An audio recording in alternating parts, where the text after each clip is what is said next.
اندر اثار کی بڑی ہی اہمیت ہے اور اسلامی روایات اور تاریخ ایسے واقعات سے بھری ہوئی ہے کہ جہاں ہمیں جگہ جگہ پہ اثار دیکھنے کو نظر آتا ہے۔ اثار مشکل میں یا کسی بھی زندگی کے لمحے میں اپنی ذات پہ کسی دوسرے کو ترجیح دینا اثار کہلاتا ہے۔ نبی رحمت صلی اللہ تعالیٰ علیہ وآلہ وسلم کی سیرت طیبہ ہمیں بہت سے مقامات پہ اس حوالے سے رہنمائی کرتی ہے، یہاں تک کہ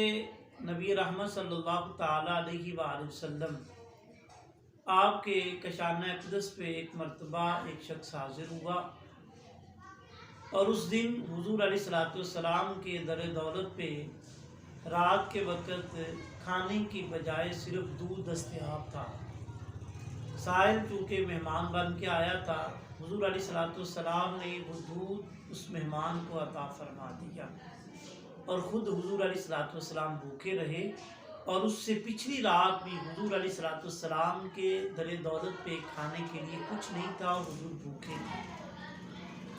جب صحابہ کے عمل کو دیکھیں تو ایک نہیں کئی مثالیں ہمیں وہاں پہ بھی نظر آتی ہیں۔ حضرت عبداللہ بن عمر رضی اللہ تعالی عنہ کے بارے میں منقول ہے کہ ایک مرتبہ آپ بیمار ہوئے تو آپ کا انار کھانے کو دل چاہا۔ آپ کی زوجہ نے غلام کو بھیجا اور وہ بازار سے آپ کے لیے انار خرید کے لے کے آیا۔ جب واپس آیا اور آپ کے سامنے وہ پیش کیا گیا تو ادھر حضرت عبداللہ بن عمر رضی اللہ تعالی عنہ انار کھانے لگے، ادھر دروازے پہ کسی نے دستک دی اور کھانے کے لیے کوئی چیز طلب کی۔ حضرت عبداللہ بن عمر رضی اللہ تعالی عنہ نے حکم دیا، وہ انار اسی فقیر کو مانگنے والے سائل کو عطا کر دیا گیا۔ اس سے ہٹ کے ہم دیکھیں تو اور بہت سارے ایسے واقعات ہمیں نظر آتے ہیں کہ جہاں پہ فقیروں کے ساتھ، غریبوں کے ساتھ، بلکہ ایسے افراد کہ جو نہ غریب تھے لیکن اس کے باوجود سوال کیا تو اپنی ذات کی بجائے انہیں ترجیح دے کے اپنا حصہ انہیں عطا کر دیا گیا۔ خود حضور کی سیرت طیبہ کے اندر ہے کہ ایک مرتبہ آپ کی بارگاہ میں ایک عورت نے خوبصورت چادر حضور کو پیش کی۔ اللہ کے حبیب علیہ السلام کو اس وقت اس چادر کی ضرورت بھی تھی۔ حضور علیہ السلام نے وہ چادر مبارک زیب تن کی اور ایک صحابی حضور کی خدمت میں آئے، چادر دیکھی، انہیں پسند آئی، عرض کی اے اللہ کے حبیب صلی اللہ علیہ وسلم آپ یہ چادر مجھے عطا فرما دیجئے۔ حضور صلی اللہ تعالیٰ علیہ وآلہ وسلم نے وہ چادر ان صحابی کو دے دی تو دیگر صحابہ نے ان سے کہا کہ آپ حضور علیہ السلام سے چادر نہ لیتے، آپ جانتے ہیں کہ حضور علیہ السلام کو اس چادر کی ضرورت بھی تھی اور حضور صلی اللہ علیہ وآلہ وسلم نے زیب تن بھی کر رکھی تھی، آپ وہ چادر نہ لیتے۔ تو وہ سائل، وہ سوال کرنے والے صحابی کہنے لگے کہ آپ سمجھتے ہیں شاید میں نے کسی ضرورت کے لیے لی ہے، ایسا ہرگز نہیں ہے، بلکہ مجھے تو یہ پسند ہے کہ یہی چادر چونکہ حضور کے وجود اقدس کے ساتھ مس ہے، میں اسے رکھنا چاہتا ہوں تاکہ مرنے کے بعد میرے کفن کے لیے اسی چادر کو استعمال کیا جائے۔ تو یوں اس حدیث سے ہمیں پتہ چلتا ہے کہ اللہ کے حبیب صلی اللہ علیہ وآلہ وسلم اپنی ذات پہ دوسروں کو کتنا ترجیح دیا کرتے تھے۔ اور ایک حدیث پاک کے اندر ہے، صحیح بخاری میں یہ روایت موجود ہے، ارشاد فرمایا ان الاشعریین اذا رملوا فی الغزوۃ او قل الطعام عیالہم،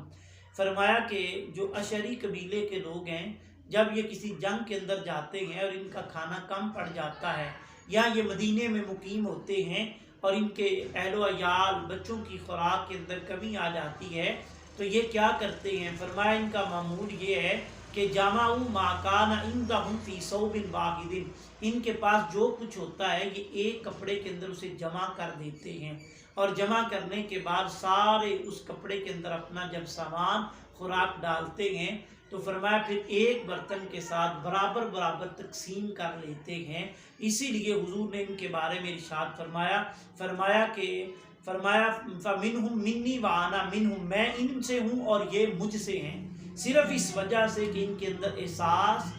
اور اثار کا جذبہ موجود ہے۔ آج کے ہم اس دور کے اندر دیکھتے ہیں جو ہماری حالت ہے، ہم کس طریقے سے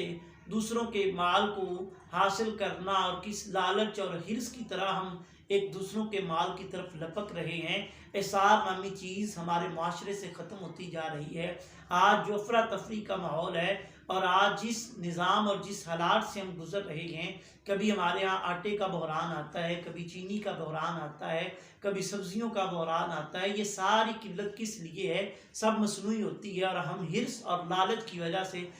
چند اشخاص وہ مال جمع کرتے ہیں اپنی دولت کی حرص پوری کرنے کے لیے، جس کے نتیجے کے اندر غریب کے بچے بھوکے سوتے ہیں، جس کے نتیجے کے اندر کئی افراد خودکشیاں کرتے ہیں، جس کے نتیجے کے اندر کئی افراد بے بسی کی زندگی گزارنے پہ مجبور ہو جاتے ہیں۔ یہ ہمارے چند افراد کا ہمارے معاشرے کے اندر ہے، اسی معاشرے میں رہتے ہیں کہ جن کے اندر حرص بھی ہے اور لالچ بھی ہے، اور اس لالچ نے ہمیں اتنا اندھا کر دیا کہ ہمیں یہ بھی خوف نہ رہا کہ ہم نے کل اللہ کی بارگاہ کے اندر کھڑے ہو کے جواب دینا ہے کہ ہم کس جگہ پہ اور کس طریقے سے زندگی گزار رہے ہیں۔ بڑا خوبصورت واقعہ ہے اسلامی تاریخ کا اندر، فتوح الشام کے اندر یہ واقعہ موجود ہے۔ مسلمانوں کا ایک قافلہ کسی جگہ پہ، ایک لشکر کسی جگہ پہ لڑائی کے لیے گیا، اور وہاں پہ اللہ نے مسلمانوں کو فتح عطا فرمائی۔ جب فتح ہوئی، مال غنیمت جمع ہونے لگا، تو ایک شخص نے چہرے کے اوپر نقاب اور حجاب ڈالا ہوا تھا، ہاتھ کے اندر اونٹ کی نکیل پکڑی ہوئی تھی۔ وہ مسلمانوں کے سپہ سالار کے پاس چلتا ہوا آیا، آ کے اس نے اس اونٹ کی نکیل اس کے ہاتھ کے اندر پکڑائی اور کہا، یہ اس اونٹ کے پیچھے جتنے بھی اونٹ ہیں یہ سارے مسلمانوں کے ہیں، مال غنیمت کے ہیں، کافر بھاگ چکے ہیں،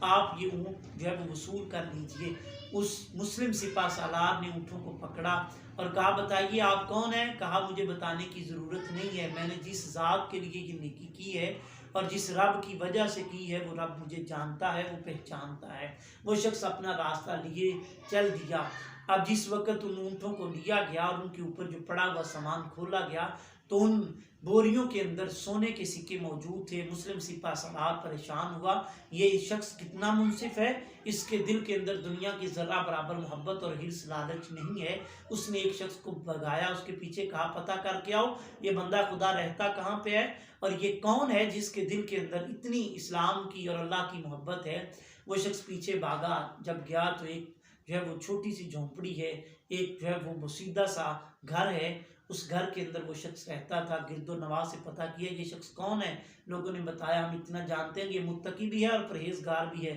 اللہ کا خوف بھی ہے، لیکن یہ کئی ایام سے ہم جانتے ہیں یہ بھوکا ہے، اس کے پاس کچھ بھی نہیں ہے۔ جب واپس پلٹا، مسلم حکمران کو، مسلم سپہ سالار کو آ کے بتایا، تو وہ کہنے لگے کہ روئے اور کہا کہ اتنا اس بندے کے دل میں خوف خدا ہے، اس نے اس سارے مال سے چاہتا تو ایک اونٹ بھی رکھ لیتا، لیکن اللہ کا خوف اس کے اوپر غالب تھا۔ مال غنیمت میں سے کچھ لینا اس نے پسند نہ کیا، لیکن بھوکا رہنا پسند کر لیا۔ اگر آج ہم یہی دیکھ لیں کہ ہم یہاں پہ معاشرے کے اندر جس کے جیتے ہیں، بہت سے افراد ایسے ہیں جو دوسروں سے رشوت لے رہے ہوتے ہیں، جو دوسروں کا مال دبا رہے ہوتے ہیں، چرا رہے ہوتے ہیں۔ ہم کبھی اس بات کو سوچیں، کل اللہ کی بارگاہ میں کھڑے ہو کے جواب دینا ہے۔ اگر ہمارے سینے سے آج حرص ختم ہو جائے تو ہماری بہت ساری مشکلات بھی ختم ہو جائیں گی، اگر خواہشات ختم ہو جائیں تو زندگی آسان ہو جائے گی۔ پروردگار ہمیں اس حرص سے، لالچ سے بچنے کی توفیق عطا فرمائے، مشکل حالات میں دوسروں کے ساتھ آسانی سے اور دوسروں کے لیے آسانیاں پیدا کرنے کی توفیق عطا فرمائے، آمین۔